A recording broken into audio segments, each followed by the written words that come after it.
Welcome to Nice Ashes. I'm Mike. And I'm Nate.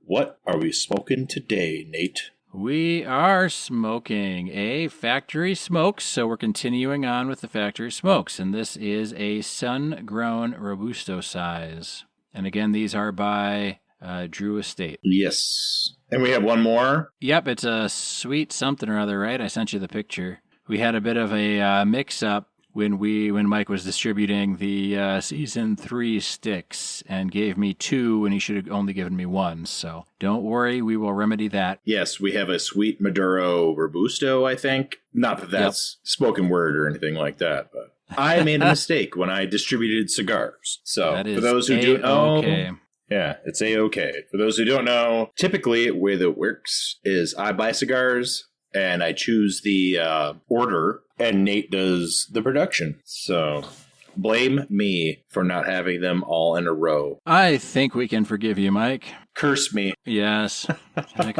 curse Mike in your bedroom. It's what he gets off on. No. This one has a pretty decent start to it. I know we've had a couple recent sticks that kind of had a little more acetone or harsher start, but I'm not really getting that from this one. I'm not going to lie, I'm still lighting the butt.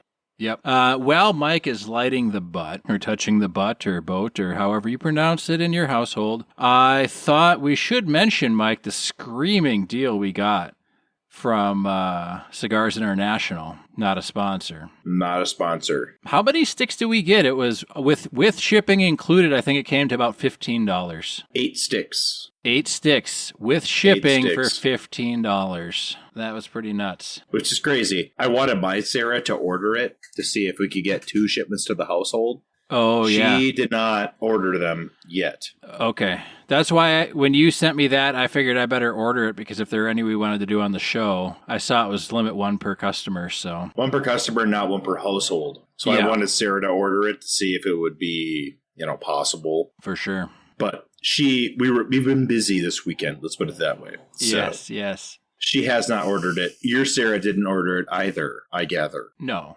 She would have no interest in that. Not that she would care one way or the other. If I asked her, no interest in getting a cigar for $1.50 or whatever. Yeah, I don't know. She doesn't really smoke a whole lot of cigars, so it would just be another set for me. You know what I mean? Which is fine, but. Mm-hmm. That's a great deal. This is going to go way after the promotion, unfortunately. Yeah, I don't know how long it's going to go, but the point is that there's deals out there to be had, so if you want to get real good, cheap cigars or sign up for their things, I'm sure they'll email you their promotions when they happen. Right. And they all, I looked at the cigars. I think we smoked 2 out of the 8, but no big deal. I saw there was a Macanudo in there, so. Mm-hmm. There's a CAO, Macanudo, a Mark Twain. Yep. A couple other brands. They're all recognizable. It's a pretty good deal. I think Cigar International just wants to get people on board for their email list, which... Yeah, that's fair. Fair. And also, we should be freezing these cigars when we get them. I will be. Mine are showing up tomorrow, so... Mine as well. Right in the freezer. Yeah, right in the freezer and then in the humidor for a bit, so... Okay. Well, I've started this cigar. Tastes pretty good. No acetone. Yeah, so far so good. No acetone, no harshness. These factory smokes are turning out to be surprisingly good. Yeah, they've been pretty solid, I think. Yeah, absolutely. I don't think I would say no to one of them yet. I mean, that's this weekend earlier. Yes. Go ahead, Nate. Oh, I was just going to say that's pretty broad to say that you or I wouldn't say no to it, because even some of the sticks that we're not super fond of, we're like, well, we wouldn't say no if somebody offered it to us, with the exception of the 2 that everybody knows. Right. But yeah, so these ones I would definitely, if I saw them somewhere, I would probably pick some up just to keep them in the humidor there. So, all right, Mike, you were talking about this weekend.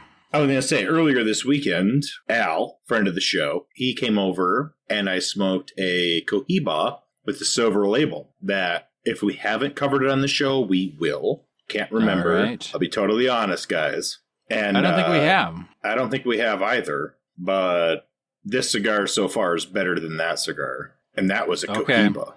Yeah. Which is a well-known brand. Like, everybody knows Cohiba. Oh, yeah. If you're smoking cigars. And that silver labeled Cohiba, totally sober, by the way. No drinks. I did not think it was that great. Okay. So. Yes. Well, I am pairing my cigars, and sometimes we remember to do this and sometimes we don't. with a Founders All Day IPA. Very nice. I have a Red X from Bemidji Brewing, and then I'm going to follow up with a Pabst. Nice. Yes. For anybody wondering, I was doing the B word earlier, so. Oh, yeah. I am attuned. And he said it was okay.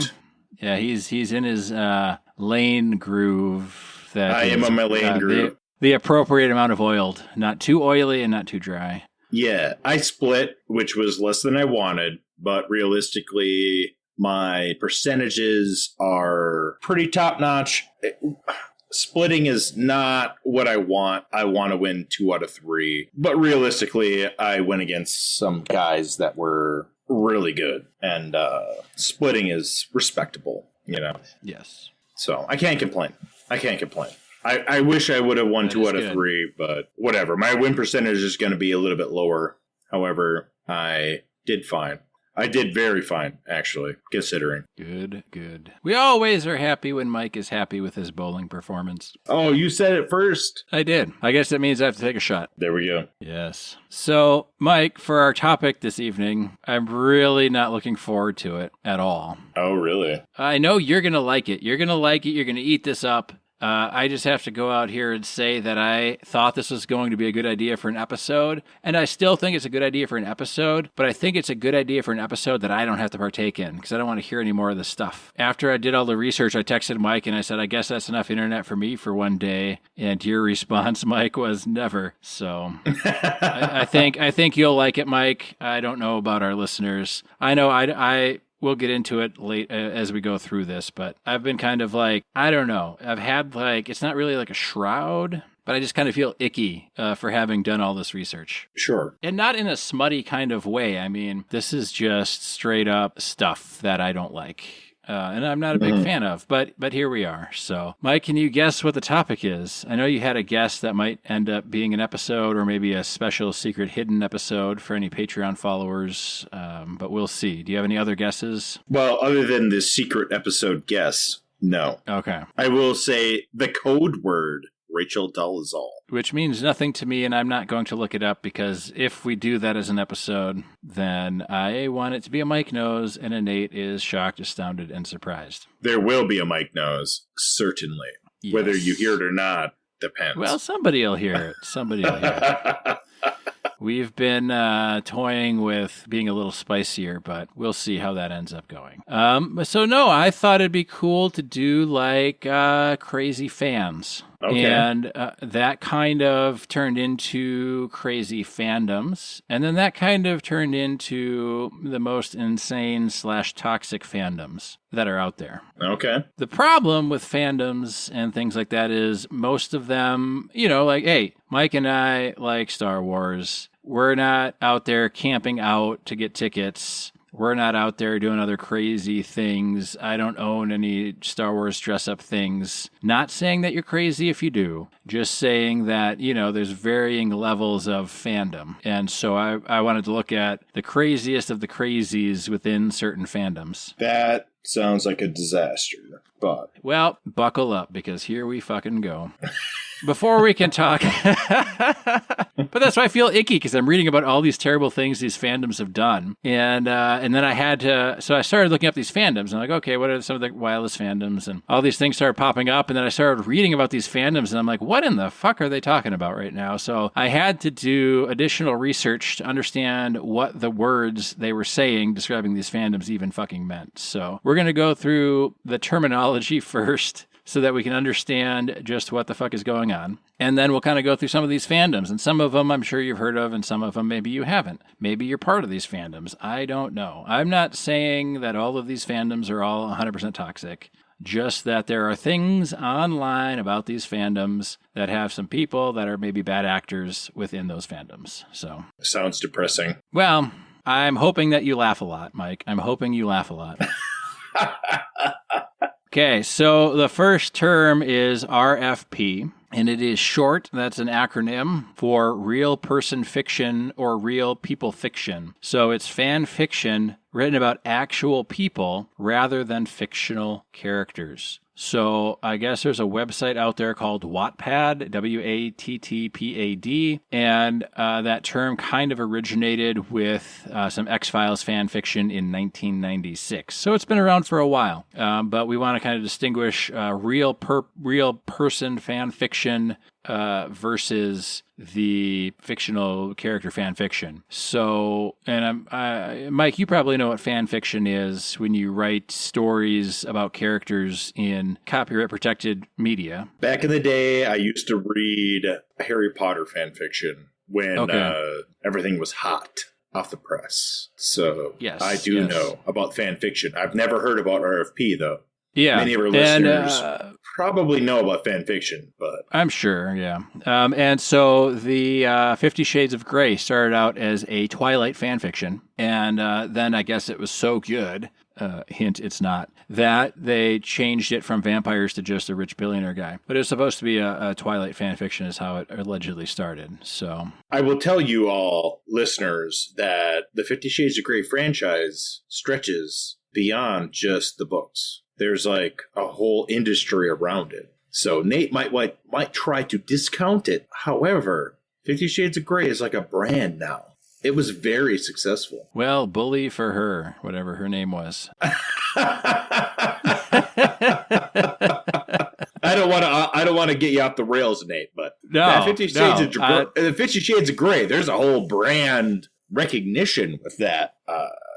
Franchise. I don't doubt it. It's probably as crazy as a lot of the stuff we're about to read about. The next term, I can't believe I have to read some of these words out loud, but this next term is called shipping. And this isn't like shipping and receiving, or I'm going to go ship some stuff in the mail. This is shipping, so it is basically the act of enjoying, creating, or supporting particular romantic relationship of characters in a thing, in a show or whatever, a media. And basically there's hetero, which is, or het, male, female. There's slash, which is male, male. There's fem slash, which is female, female. Non-binary or poly ship. And so shipping is an activity, and it might include like discussing with other fans, or you can write some meta stuff, create fan art, other types of fan fiction. You can consume other shippers' fan works, or simply imagining ship scenarios in your head. Fans who have and promote favorite ships are called shippers. Some shippers care about whether or not the characters in their ship become romantically involved in canon. There's a whole ship war subsection that we're not going to get into because fuck that noise. And others don't care. And shippers who support multiple ships within a single canon are referred to multi-shippers, especially if they support those ships equally. Questions, Mike? No, I am confused about the term shipper. It sounds like just being a fan. Is there a difference between being a fan and being a shipper? Yeah, shipper. So shipping is short for relationship. So you're relationshipping for characters. So let's say you watch Ahsoka and you say, hot damn, I'm imagining a relationship in my head. Of course, if you're in the fandom, you say, I'm shipping in my head so hard for Sabine and Ahsoka right now. And then you might go and create a whole fan fiction or fan art about Sabine and Ahsoka being in a fem slash relationship, right? Oh, okay. Or maybe you're like, okay, well, Ezra and the little hermit crabs are cool, but I'm creating a ship in my head right now about Ezra and the hermit crabs. And now I'm going to go draw some art and make other people look at that. Got you. So it's so that's the difference.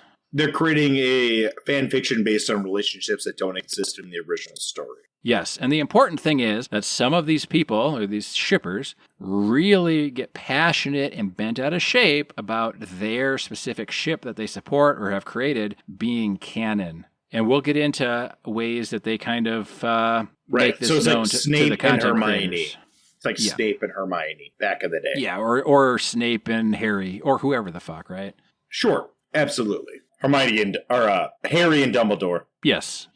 Classic ship. Another term here is called tin hatting. And tin hatting is a term for when a fan believes that the people or characters that they ship together are really a couple, but are being forced by the powers that be to keep their relationship a secret. A lot of tin hat theories are based on fantasies of closeted celebrities, usually actors. So this would be, they get into the RFP stuff, the real person fiction, and it's a lot of same-sex stuff. So, and the powers that be are basically those with the creative or legal control over a media product. So like Fox with X-Files or Buffy the Vampire Slayer, they would be the corporate powers that be. And then those would be the people that the fans are saying, oh, that they're keeping Mulder and Scully apart, or they're keeping Buffy and just pick another name of somebody on that show, character apart, or, whatever. I don't know. But so basically those are kind of the terms that we need. So there's people that want to create ships, or that do. Some of those are the Tin Hatters that actually believe that what they have created is true and canon, and the actors or actresses involved are truly in the relationship that they have written down on their pages. And then they will go and fight the powers that be, meaning the companies that own the copyrights on these different franchises, and they get all worked up. So hopefully we're all good with those terms, because now we're going to get into some actual fandoms. Let's go. Okay. The first one I want to talk about was groupies, because I feel like everyone should be kind of familiar with groupies, and I don't know how much. It was popular, in the 60s, 70s, Mike? And it's still popular today. I'm not saying it's not, but that's where it's got its, origin with the touring musicians, and these people, usually women, would follow around the bands and just try to bump into them or try to meet them and various other things, and possibly have sex with them, right? But I don't know how much fan fiction they were creating. Maybe. There was no internet when it initially started, so who knows? But just to kind of level set, that's kind of the blandest of these groups we're going to talk about. The next one is K-pop. Now, I've never listened to any K-pop, but I believe that's pop music from Korea. Correct, Mike? It is. Okay. K-pop can also be from Japan, depending on the style. There's some arguments to be had about the specifics of what K-pop is in the U.S. But yes, generally from South Korea. Yes. I'm not a K-pop fan myself. Yeah, we're not trying to incite any fandoms. If we say something that your fandom finds offensive, please go to our Patreon and pledge money, and we will correct our ways. Otherwise, we won't. But we're just trying to give kind of an overall thing, and a lot of this stuff is just from internet threads and forums, so it's not like hard-hitting journalists went in, and then I found those articles and am now quoting them back to you. So this is just like... I'm pretty sure that this is exactly what hard-hitting journalists do. It's just we're not on CNN. We're just not on the payroll. That's just an accounting error. We're pretty much doing exactly what they do on CNN. We just... our name's not Anderson Cooper, and we're not a Vanderbilt. Just saying. But we look better than either of those, so... my body is way better. Yeah, for sure. The next one is One Direction. I don't know if you ever heard of this group. I guess it's a band in the sense that, like... Unfortunately, I have heard of One Direction because my niece is a fan. So I have heard of One Direction. Yeah, is it a band, or is it a band with heavy air quotes in the sense that Backstreet Boys are a band? Whereas none of them actually plays an instrument, but they go out there and sing heavy in bands. Air quotes, a band. And then there was one guy in the band that separated out, just like NSYNC back in the day with Justin Timberlake. And now this guy named Harry is apparently very popular. So it's a band that was created to make music popular with girls in the Western Hemisphere. Yes. So according to Reddit, explaining the toxicity of the fan group is this Redditor says, I've found that Twitter is probably the largest source of toxicity. If it's not the perpetual civil war between Larrys and Antis, it's solo stans invading each other's spaces and throwing derogatory remarks at one another and or their faves, even the OT5, OT4 stans. Do it from time to time. It's a mob mentality and blah, blah, blah, and I don't know what the fuck they're talking about. Apparently... That's a lot of jargon, dude. That's a lot of jargon. I fucking know, and I don't know what a solo stans is or another stans. Is that one of the band members? Is a Larry's? Is that a band member? I don't know. I didn't look it up because I literally don't care. But, so anyway, apparently they've got favorite members and favorite things, and, a lot of them were kind of, and other ones that I found were upset about Harry breaking off and all that stuff, and I feel like they had kind of some shipping something going on that they're upset about within the band there. All I'm proud about is that I already knew that somebody broke off from the band. I remember correctly, because that is something I know. Yes, you're one step ahead, man.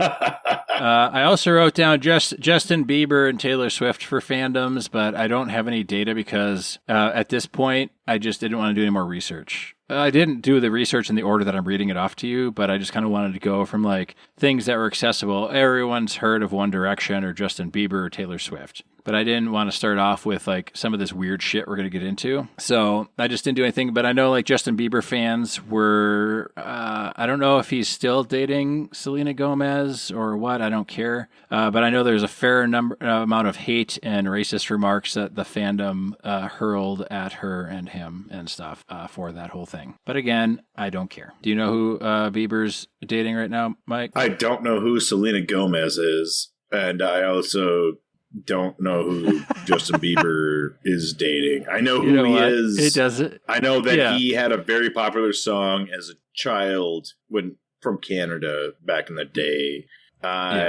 Apparently he's very popular. I guess. I only know he had a very popular internet song. He's not in my wheelhouse. Yeah. Shocking to everybody listening. I do not know who he is. I know who he is. He's no Lead Belly, I'll tell you that.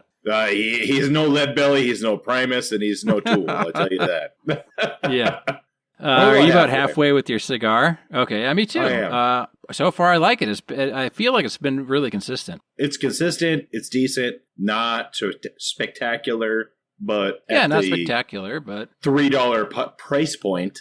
I didn't expect a lot, really. Yep. But again, better than the silver labeled Cohiba I had 2 days ago. Okay.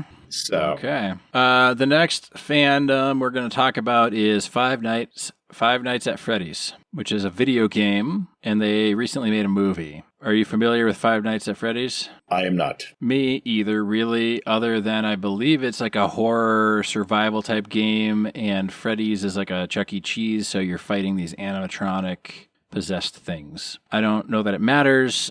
We should have had Simha on here for this because I believe he or his kids are big Five Nights at Freddy's fans. Is it a mobile game? I don't know where it started or where it's gone. I think everything nowadays is almost a mobile game, isn't it? Or in some iteration. Not Skyrim. I don't think it's a mobile game. I think it's on a platform, either like a PlayStation or Xbox or PC. I believe. I don't know. That's not 100% relevant. I mean, it's not Among Us or whatever the fuck the kids are playing these days. But anyway, basically, there's kind of a bit of, I don't know, this one kind of got off to a bad start on its own because the creator of it had a lot of donations to certain Republican politicians, which you can find online, but some real high-ups in the Republican Party. I don't want to say any names, but some that rhyme with dump and rump. And he kind of handed the reins to the franchise over when that was made public. And some fans are sexually attracted to the creepy animatronic animals because why wouldn't they be? And I guess there's quite a bit of gatekeeping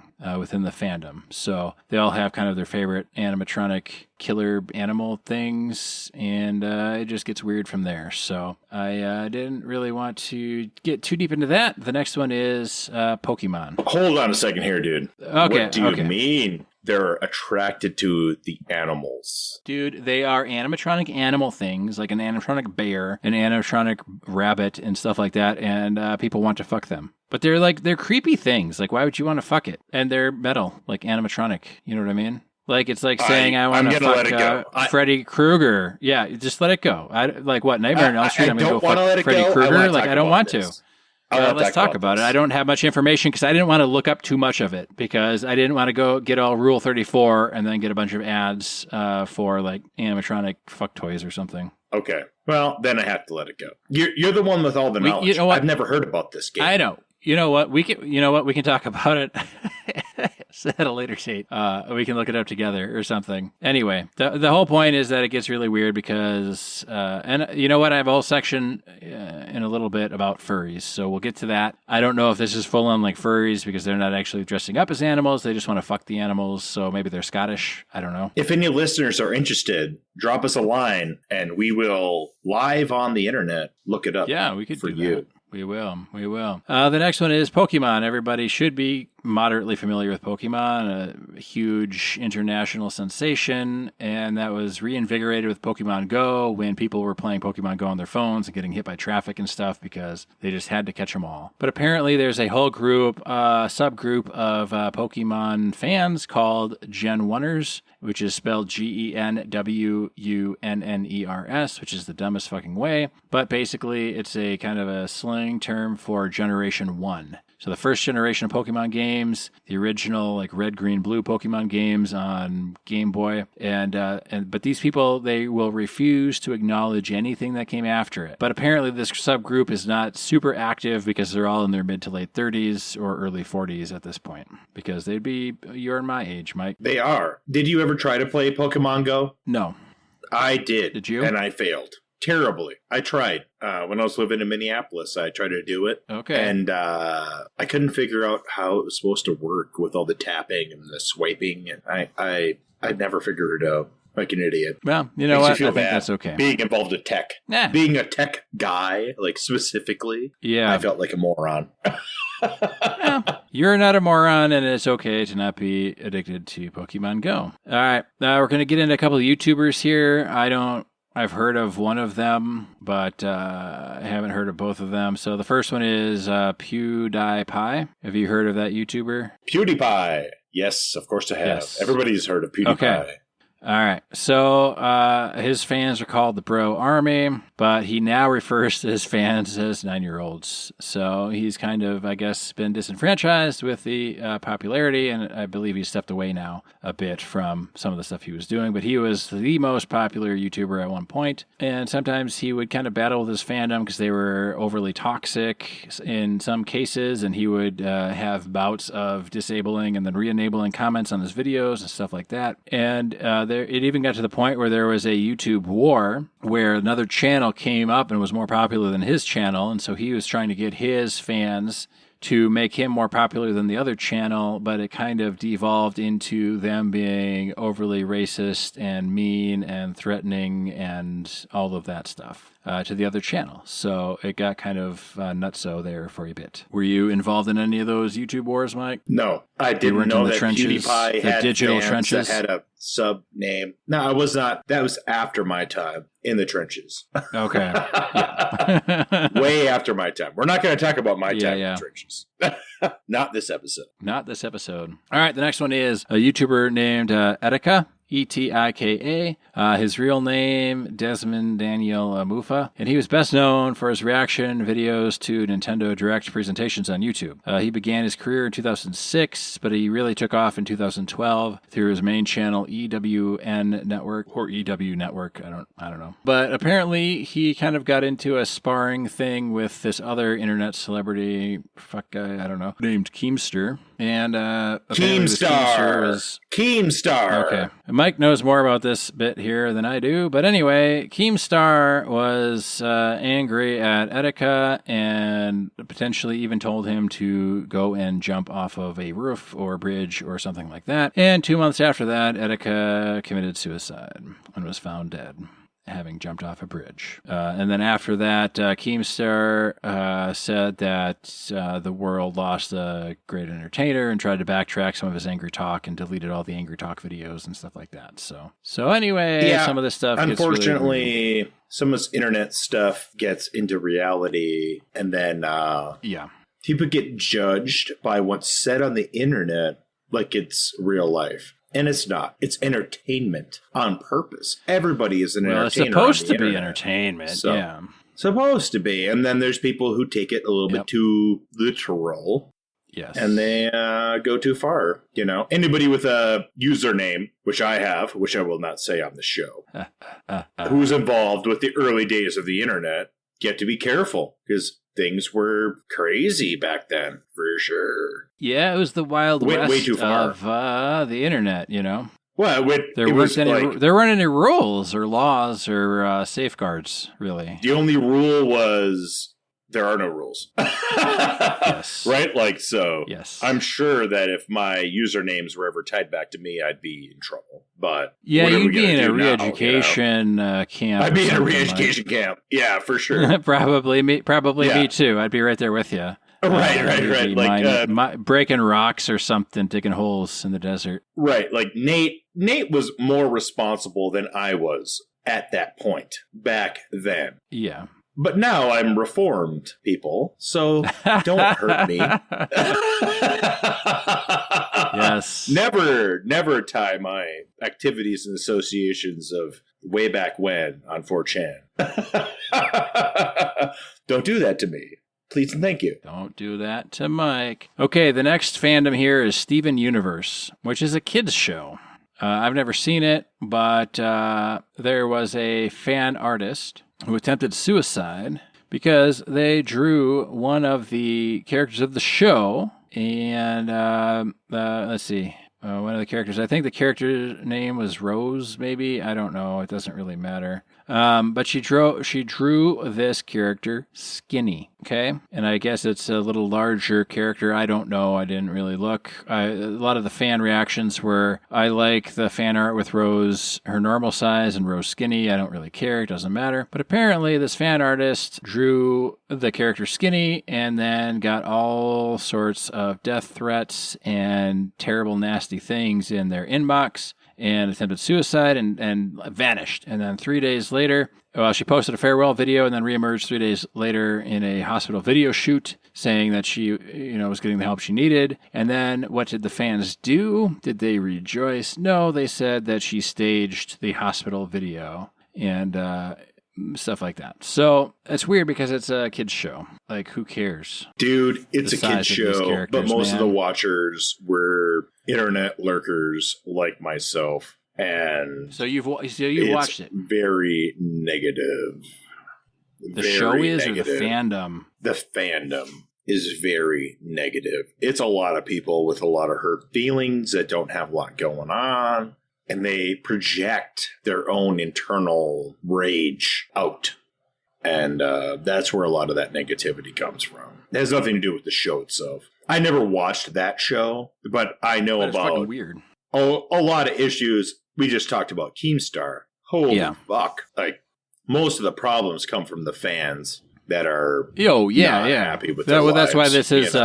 This is a crazy fandoms. It's not a crazy content creators. It's not crazy content creators. It's crazy fandoms. Yeah. And I didn't want to go too deep in any one of these because then you when you uncover stones in these fandoms, then you can get sucked in. So I didn't want to do that. I didn't want to get people sucked in. I just wanted to give kind of like some peripheral, surface level stuff of some of these fandoms. You're right. It's like covering King Cobra JFS. It's a negative cycle downward. Did you come across him in your research? No. There were a couple lol calls that popped up. Lol cows. But I didn't really want to get into those. So. Well, you touched on Keemstar, and that's Keemstar's game right there. So. Yeah. Well, I mean, I know we already talked about lol cows. But the YouTuber Etika or whatever was not a lol cow. So just because he had interactions. Yeah, maybe. But the point is, I didn't want to get too deep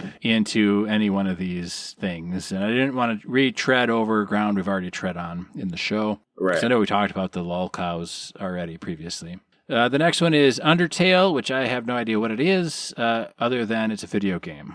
And never heard of it. It doesn't matter. But the fans or certain fans of the fan bases started to dictate that you had to play the game very specifically, especially for those that were doing playthroughs or streaming their plays, you know what I mean? So the rules were you had to do a neutral run in which you didn't kill anyone first. Then you had to get the true ending, and then you had to do a genocide run. I don't know what any of these things mean because I've never played the game. But the fandom, or certain aspects of the fandom, then got even more hyper detailed on how the correct way to play this game was. So they had really small details. So apparently there was somebody named Papyrus you could hang out with, or you could choose to hug.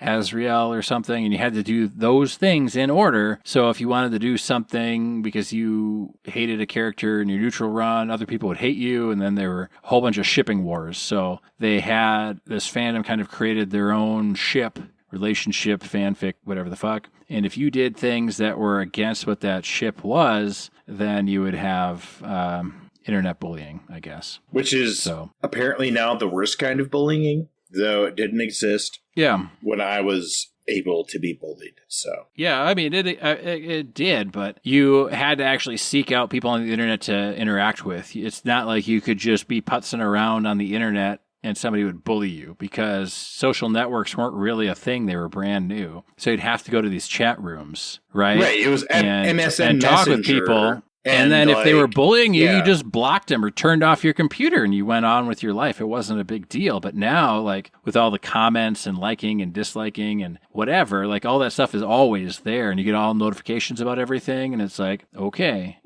so it's right. It's I'm not trying to I'm not trying to shit on the bullying that's going on now. It's just I can't relate because it was MSN Messenger, and then we could turn it off or block those people. That was it, right, or block them. And then it was like now Reddit, but before that it was like internet feeds. It was like chat lines. Yeah, chat rooms and like what was that one, Omegle, where you could talk with random strangers and shit. Yep. But Omegle, you just disconnect. It's not a big deal. Who gives a shit? So yeah. And it's like you had your username and you could block people, and very easy to change your username if you had to, for sure. Yeah, like some of them even have like anonymous. You never even had to you could be anonymous. Yeah, you could totally be anonymous, but you couldn't save your conversations. If you wanted to save your conversations, you had to create an account. Blah blah blah blah blah. Yeah, blah, blah. Or like copy paste Yahoo, or whatever. But Yahoo had their own thing. I still have a Yahoo account for those reasons. It's not the same world anymore. No, everything's so different, and even the internet culture is different than what we grew up with, even though we were a little bit on the leading edge of internet in the homes. You know what I mean? Oh, we let alone like internet in our pockets. We're as old as you can be with understanding the internet, because neither one of us had internet in the pocket. I was already an adult when the smartphone came out, and so were you, obviously. Yeah. My wife was as well. She's younger than me. So, and your wife was. Speaking about young girls, Mike, the next one is My Little Pony, and the bronies. We're going to talk about the bronies here to stay on track before my cigar fucking bronies. So My Little Pony is a show aimed at young girls, but some men, and this is, Mike would know this, originally from 4chan. It all started on 4chan. I'm not saying Mike was there or part of it, but one never knows. But some men started watching it and liked it. And then more men started watching it. And then basically you get this show where there's children, for children, and enjoyed by children. And the men that started watching it, some of them legitimately liked it, and other men wanted to start watching it to make fun of the men who liked it, but then they found out they liked it too. And so they were trying to, like, ironically get into this thing to make fun of other people, but found out they liked it as well because of the production value or who knows what. And then, so you've got a show that's enjoyed by children, but also enjoyed by adults, and some of those adults just want smutty art. So Hasbro, the powers that be behind My Little Pony, also kind of started catering to the bronies, which gave them a sense of entitlement. And then that kind of got things rolling to the let's get a little crazy. And so basically now you've got these horned up bronies and little girls sharing the same fandom, which is not a good combination. I remember there was one, I think, girl who really liked My Little Pony and was dying of cancer, and they made a pony just for her, and the company basically was pleading with the bronies to please do not make Rule 34 art of this pony. This is specifically for this like 8-year-old little girl dying of cancer, and the outcome is exactly what you think the outcome would be. I'm not sure how much you want me to get into the brony conversation, because I have so much knowledge about bronies. So I am not a brony personally, but I know a great deal about bronyism. Yes. And bronasters and the brony culture and all of the brony stuff. You know what? I've got a page and a half left of notes. Dude, if we have extra time my at the fingers end on the cigars, so okay. Well, let's fucking go then. Okay, we're going to go on bronies, or we're going to go on your stuff? Nah. What are we doing? Let's keep going. I'll go quick. All right, because I really want to talk about bronies. I love bronies. Bronies are Well, you know great. what? Or maybe our next episode will be peeling back the curtains on bronies. How's that sound, Mike? Should we do bronies horrible. Next episode? It sounds like I have to do a lot of work. Yeah, well, you know what? These last couple episodes have been Nate knows, and maybe Nate's a little tired. I don't know. Nate is probably tired, but yeah. Bronies. We don't have to do bronies. We don't have to do bronies next, but we can do it at some point in the future. Bronies and Mike know each other, unfortunately, fellas. Put it on your list of your topics for in the future sometime. There we go. All right. There's Voltron. I don't really want to talk about that. I'm just going to skip it. But know that Voltron has a lot of like fucking fandoms or ships that the fandom is highly concerned with whether or not it's canon. And that's a show. My Hero Academia. It's a show, and a lot of the characters are minors, and the fans want lewd pictures of them. And then they have all the shipping that goes with that. And so it gets kind of weird when you've got these young characters that are minors, even though they're made up. And then people want like naked pictures of the minor characters in this show who are made up people. So is that child porn or is it not child? I don't fucking know. We're not a legal podcast. So legally speaking, right? If it's animated, it cannot be illegal. If it's animated, it's legal. Okay. It's still fucking weird. But whatever. Hey, all judgment is passed. It's fucking weird as shit. But if it's animated, it is not illegal. Okay. It is believed by us to not be illegal. However, we're not lawyers. So if you're going to be drawing a bunch of animated... I know. I covered it. It's not illegal. It possibly should be. But if it's drawn on paper by a person, it's not illegal. There was a YouTuber recently who had a kerfuffle. And they thought that he might have broken the law, and he did not break the law. He's just a fucking weirdo. Okay. Did you hear about that? No. Vosh so far out of my wheelhouse. Got caught with I don't even want to say it out loud. Lolly content on his computer. It's not illegal. I don't even know what that is. But lolly content is exactly what you fucking think it is, brah. Okay. It's exactly what you think it is. But it's drawn on paper, and it's not technically against the law. Okay. Or drawn digitally, but it's not an actual picture. It's an interpretation or something. The next one up is furries. Are you familiar with furries, Mike? All too familiar. You're getting in my wheelhouse here, Nate. I know.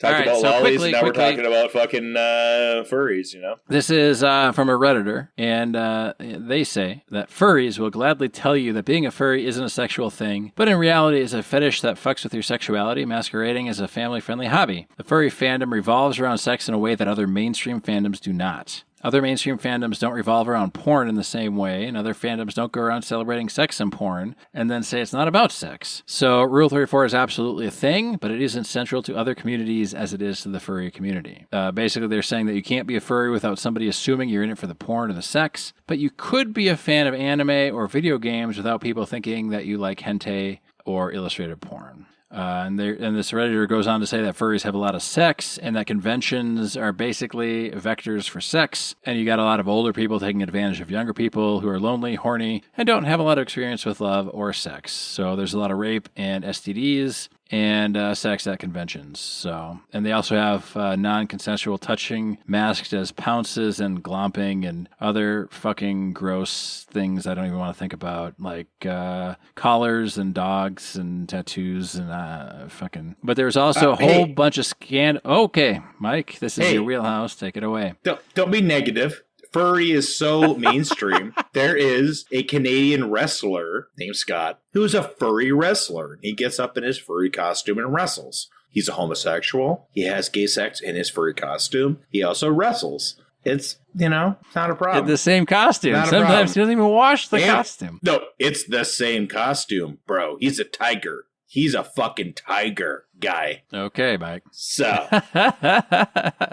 There's also some scandals surrounding the furries with them fucking dead animals. They actually drove Tony the Tiger off of Twitter and a whole bunch of other things that you can look up at home and not have me have to tell you about. I will tell you no lies. I burn my fingers my cigars. All right. I'm just about done. I've been doing most of the talking, but I got 3 last ones, and they're short ones, okay? Can you bear with me, Mike? I will, sir.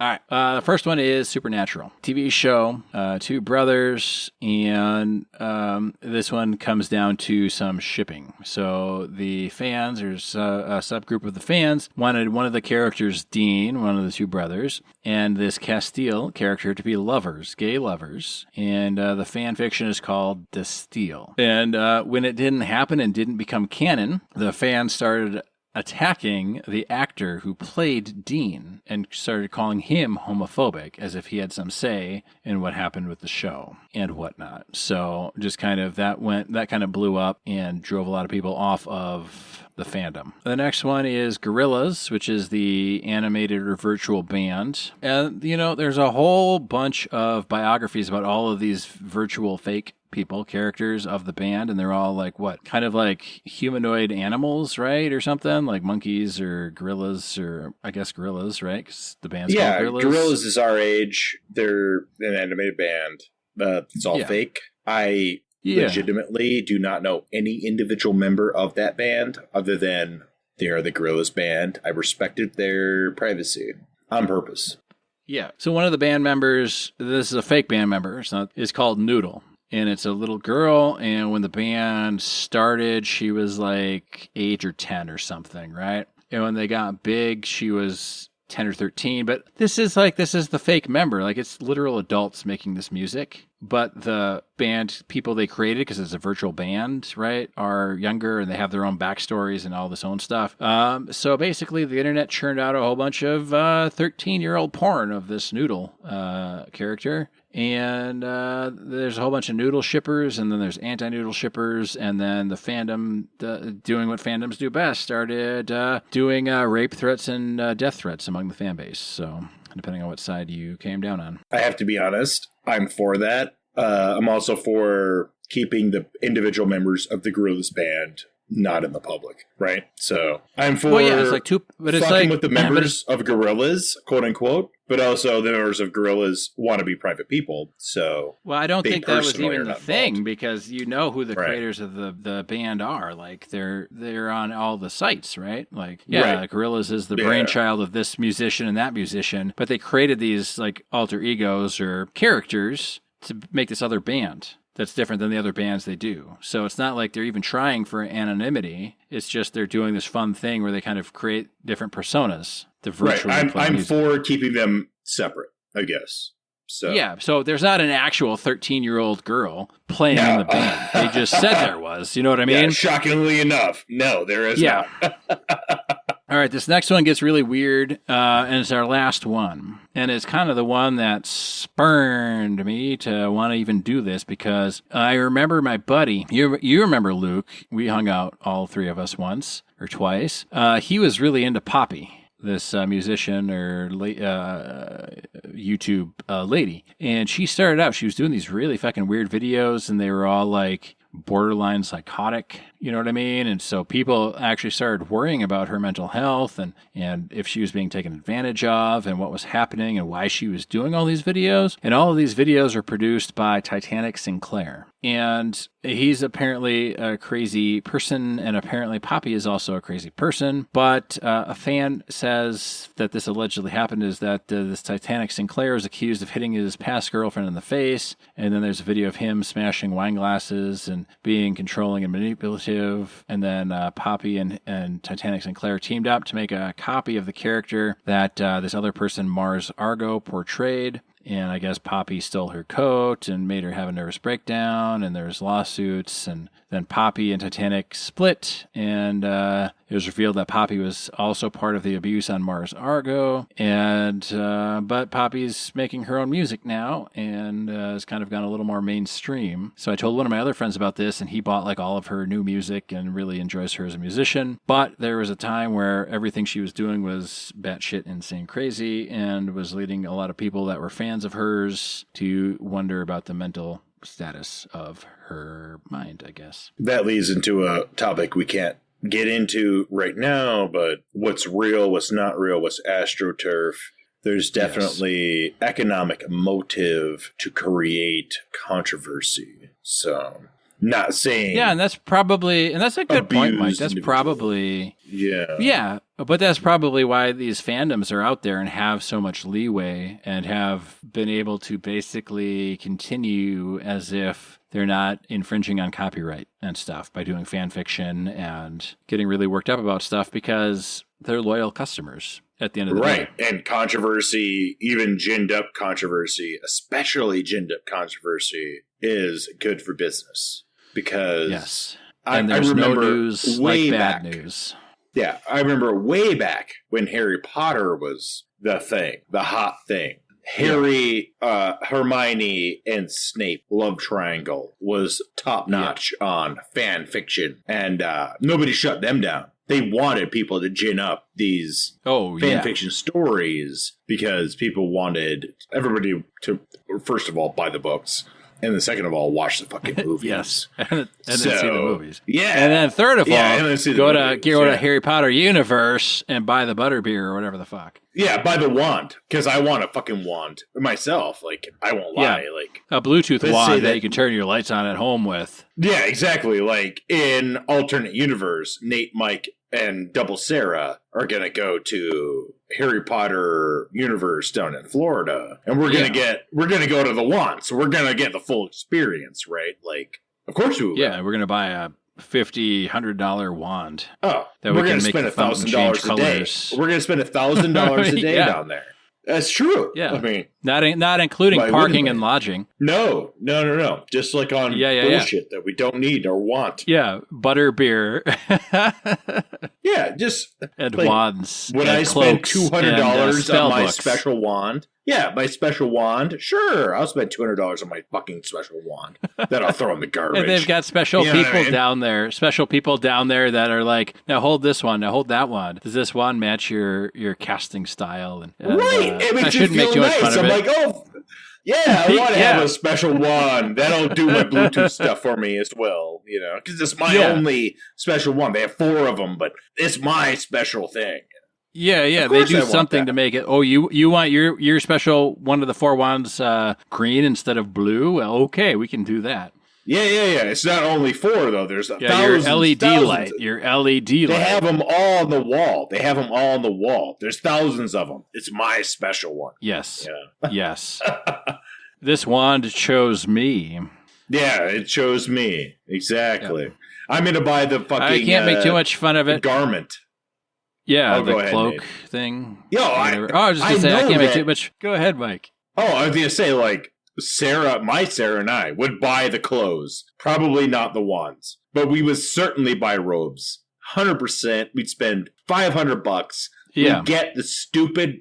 She would be Gryffindor house, and I'd be Slytherin house, and we'd have these stupid robes that fit our bodies so that every year from now until eternity, on Halloween, we could put them on so nobody would come to our house because we live out in the middle of nowhere and nobody visits us. Yeah. But we would have them, and we would feel good about it. And and you would wear them for your annual Harry Potter movie-thon and for Halloween, so at least twice a year, Mike, you'd wear them.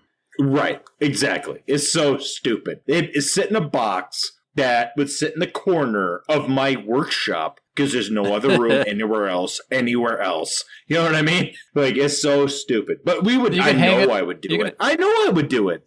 Yeah, there's nothing wrong with that. You could hang it in your podcast studio, Mike, on the wall. I was just going to say I can't make too much fun of the wand thing. My lounge doesn't have room for that.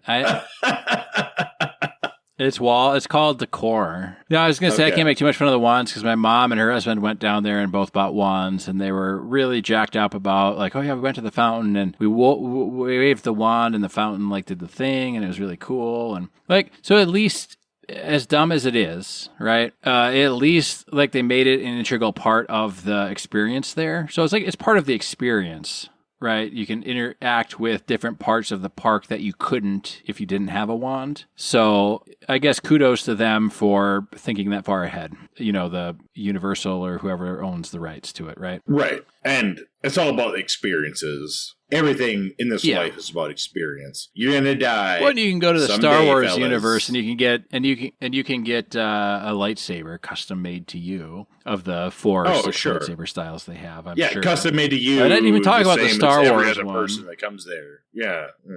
Yeah. Life is about. But I didn't talk about the Star Wars fandom because I just didn't want to get into the whole thing. We've talked about Star Wars plenty of times on the podcast. We talked about it a lot. Yeah. We're all didn't need to get into that, but jaded. I wanted to peel back the layers on some of these other fandoms, and I guess when I was done with my research, I just kind of felt sad that people had so much invested into some of these franchises that they felt so strong and passionate about without really realizing that their like fan works aren't going to be consumed by the masses. You know what I mean? Or they're fighting because their little thing that they kind of like scratched out isn't widely accepted. To an extent, you talk about bronies. Those guys have a subculture. Big time. Sure. Big time. That's like a group of people we could have an episode about. For sure. You talk Keemstar, that's a whole wheelhouse. A lot of these groups get so popular that they start generating content on their own that's better than the original content. So you talk about bronies. The brony content's better than the original show. Keemstar, his content is epic. Epic law cow shit. Okay. It's crazy, dude. It's fucking crazy. Do these people in any way, shape, or form get any monetary value from any of this? Or is it all just kind of like... Yeah, they make a living off of it. Thing so much? No. Okay. They make a living off of it. For you and I, it'd be a good living, but they're so fucked up that they can't monetize it. They monetize it and they make the money. Like they're making, let's say they make $200,000. They don't have the wherewithal to like pay off their bills and invest. Oh, sure, yeah. Right? Like if you made $200,000, you'd pay your bills and then invest. But these guys are weirdos who are bronies. They're not going to pay their bills and reinvest. They just squander. They want to create more brony content directly, so they get off onto these wild tangents. They make you might have to cut this, pony-sized sex dolls with the money that they fucking made off their brony content. You know what I'm saying? Like that's not something you and I would do. But that's what I mean. Like they're so invested in these franchises that it doesn't even matter if it's My Little Pony or if it's X-Files or if it's whatever. You know, like they get so into it that they can't pull back from it. No, they don't pull back with that awareness that normal people have. You know what I'm saying? They don't come back to reality. And that's why when I texted you, I was like, that's enough internet for today. Because I was reading about all these crazy things that all these different fandoms have done, or even just trying to read some of that stuff. I thought I was having a stroke or an aneurysm. And I'm like, I don't know what these fucking people are saying. And I need to look up all these terms. And it's this whole I hate to tell you this, but there, that's man. That's my entertainment. I don't do regular entertainment. I do lolcow entertainment mostly. Yeah. And you don't have to tell me that. I know that. I have to take I had to take a step back from King Cobra. It was getting way too crazy. I just had to take a step back. I'm like, come on. This is starting to affect my personal life. I'm like, this is weird. But you have the awareness. In, you know? Yeah. But you have the awareness, right? This is getting fucking stupid. This is make believe shit or whatever, right? Well, it's not make believe shit. It's just I'm so it's kind of getting pussy. Yeah, that I'm my personal life is being negatively affected. You know what I mean? And that's where these fandoms go. It's people don't know when to pull back because they don't have their own lives. And when I was getting into it, way back when I was doing all the 4chan shit, I didn't have a life. That's where I was at in my life. And now I am getting older and I have more stuff and all that things. And now I'm pulling back. And I'm like, I don't want to even be attached to my old tag number. You know what I mean? The shit I was doing then, I don't even want to I don't want to be attached to that. I don't want to be... Yeah. It's dangerous to me almost. You know what I mean?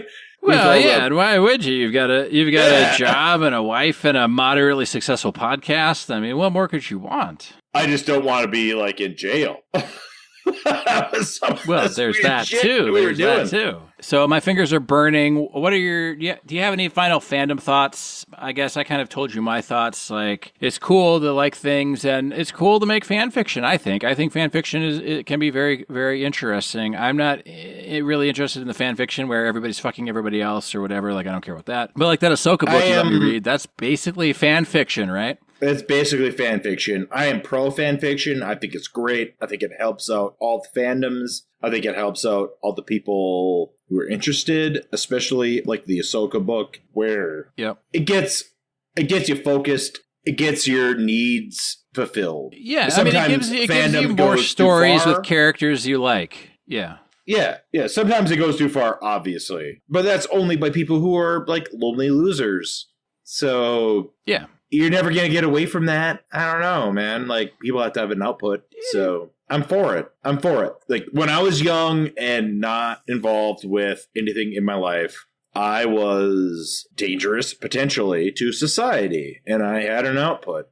And I did that. And I thought I was doing the right thing socially. And maybe that'll bite me in the butt. But I think it's great. Well, that's the thing. It's a lot of our generation likes the having a social mission or feel like we're contributing to the greater good, and a lot of corporate jobs don't give you that. So a lot of people need an outlet or something to do, right? So I think it's good. I had an intention of rewriting the entire prequel trilogy of Star Wars at one point to get rid of all the idiosyncrasies or like the weird stuff, right? Like, why didn't R2 just say, hey, this fucker's, Anakin Skywalker or whatever, and C-3PO and all that stuff? But, I didn't ever really do it, but it was only going to be like a creative thing for me. I wasn't really going to share it in fandoms and stuff. I wasn't going to do it for that. But I am a film guy, and I like writing and writing stories and stuff. So it was kind of more of a fun project I was thinking about doing. You know what I mean? I wasn't going to have like an R2 bang C-3PO fanfic.